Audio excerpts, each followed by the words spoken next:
Feeding the world's 7 billion people is no easy task. Some people are advocating for genetically modified organisms, or GMOs, as one of the solutions for the demand for food. But GMOs are hugely controversial.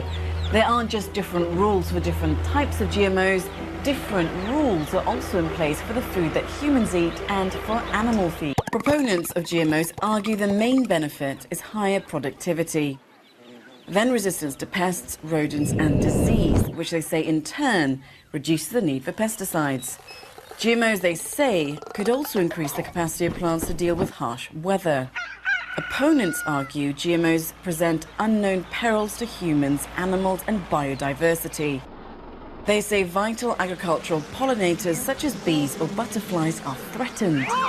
Genetically modified crops become resistant to weed killer, forcing farmers to use more and more, which in turn kills other vegetation and wildlife. They also say GMOs can contaminate and mutate wild plants. And they're concerned that farmers get locked into buying seed from GMO companies.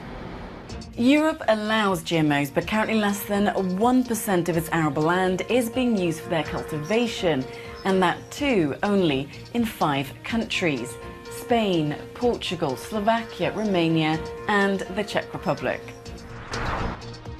At the moment, there is only one GMO under cultivation in Europe, MON 810, an insect-resistant maize or corn.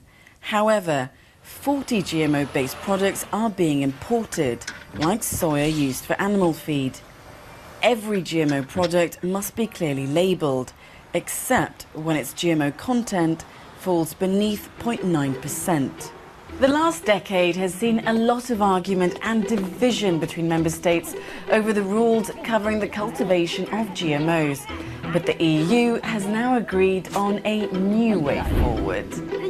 Member states can now restrict or ban the cultivation of GMOs if they're believed to have a socio-economic impact, such as affecting countryside planning or agricultural practices.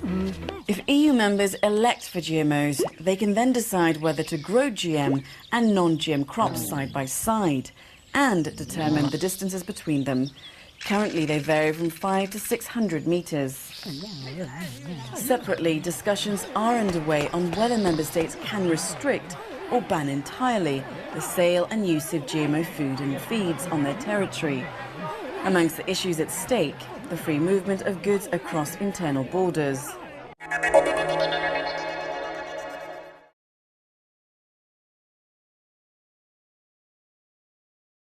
It's agriculture that traces back in part to laboratories, where tweaks are made, making the food either healthier, easier to grow, or more resistant to disease. In the European Union, GMO regulations are being debated, with most countries calling for stricter controls. CCTV's Jack Barton reports from Berlin, where the new coalition government is leading the anti-GMO charge. Growing genetically modified food for human consumption is banned across the EU, where the vast majority of people are deeply suspicious of the practice. Even normal people feel like that, not only these 5% going to organic food shops. Yeah, that's something deep inside us. Germany's new Grand Coalition government drafted a proposal to toughen them.